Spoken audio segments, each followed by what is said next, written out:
You are in for a surprise if you've never tried coconut mahamris, and definitely you'll fall in love at first bite. The mahamris are super delicious, light, and filled with a tropical coconut flavor that I absolutely love. Serve the mahamris over breakfast, brunch, or 4 o'clock tea and enjoy. To get started, you'll need some fresh instant yeast. I have a packet of 10 grams fresh instant yeast. So in a bowl, you're going to add in the dry ingredients. That is some all-purpose flour, sugar, some cardamom, and your yeast. So I'll add 3 cups all-purpose flour to my bowl,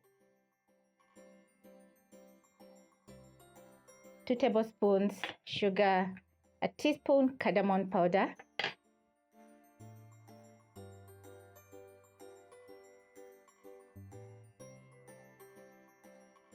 add in my yeast. Using a whisk, I'm going to whisk in all the ingredients to combine.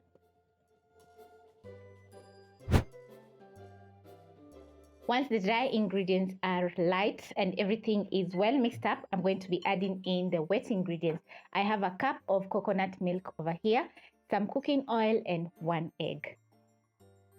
So I'll add in my coconut milk, crack an egg,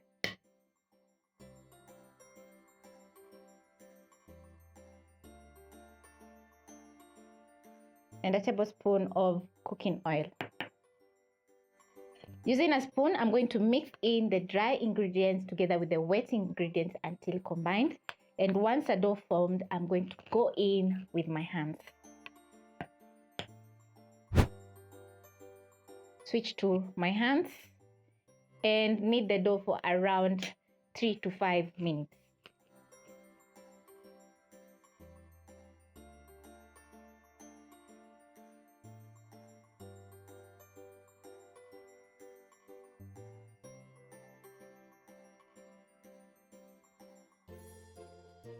If you happen to add in a lot of all-purpose flour, just add in some extra coconut milk to the bowl and mix until the dough is soft and elastic. And if the dough is super wet, just sprinkle in some extra all-purpose flour to the dough and knead until perfect. So I'm going to knead mine for another 3 minutes until the dough is soft. After around 5 minutes, this is how the dough is looking like, and as you can see, it's very stretchy and it's not sticky at all. So I'm going to add in a teaspoon of cooking oil to the bowl,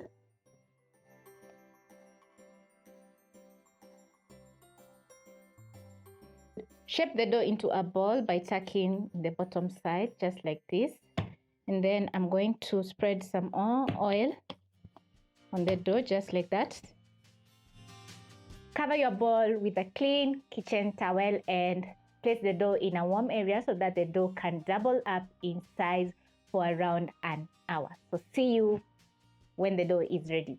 After 1 hour, my dough has doubled up in size. Just look at that. So I'm going to punch in the middle to remove the excess air bubbles or air pockets in the dough. Transfer the dough to my working surface.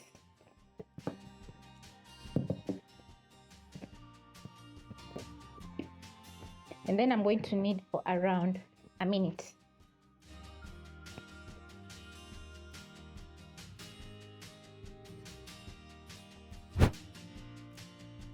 At this point, you'll need a rolling pin and a sharp knife for cutting out the mahamris.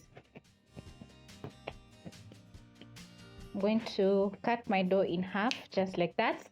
Place one piece of dough aside, and then I'm going to be working on one, which I'm going to divide in 3. Yeah.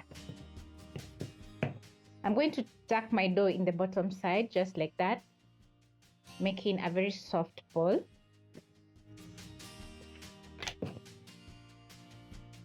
Just like that. Take the next piece of dough and tuck in the middle. Make sure you get the same size ball so that you can get the same sized mahamri. Does that make sense? Yes. So I'm going to finish up. And at this point also, you're going to place a pan over medium flame and add in cooking oil enough to fry your mahamri.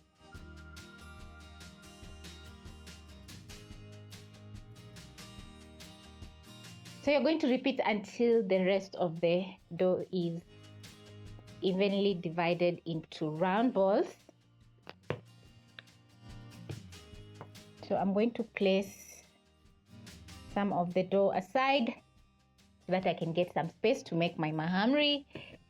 Sprinkle some extra all-purpose flour on my countertop.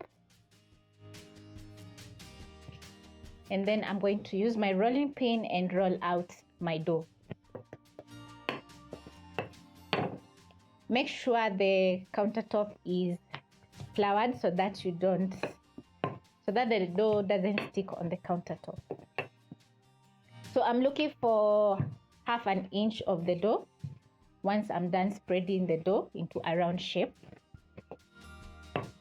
so that the mahamri can turn out hollow in the middle. Once the dough is ready, you're going to check if the cooking oil is hot by inserting a skewer or dropping in a piece of dough in the cooking oil. Once you notice small bubbling, the oil is ready. If you notice roughly bubbling bubbles, the oil is too hot, so the mahamris are going to burn or have that dark golden brown color that we don't want. So mine is ready. I'm going to use a pizza cutter and cut out my mahamris by cutting the dough in half and into quarters, just like that.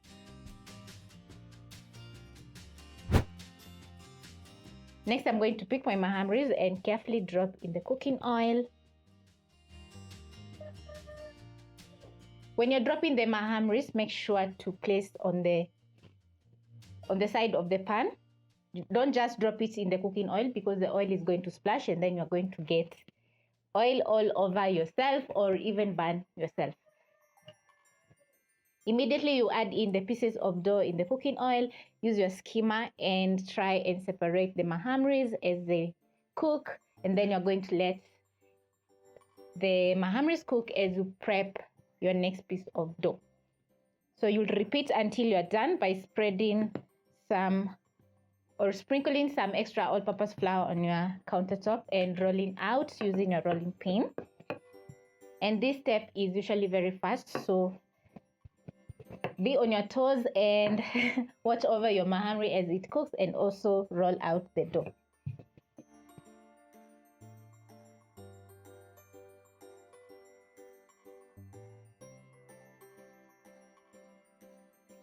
Use a skimmer and scoop out the mahamris, which look absolutely delicious, and transfer to a bowl so that they can cool as you make the rest.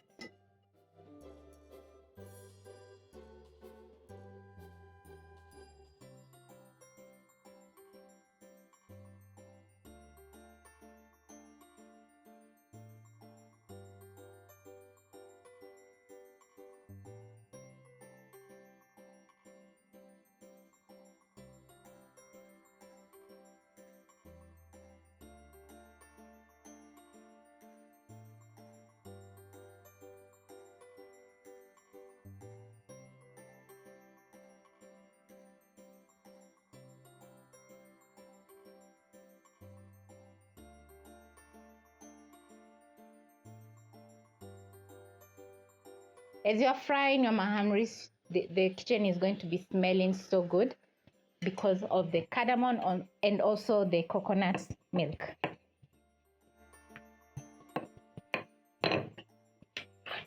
This is my last round. So it has been an amazing 10 minutes because the mahamris are not a lot, but they're enough for my family's breakfast. I'm going to scoop out my mahamri and place with the rest and add in my next round, which is my last.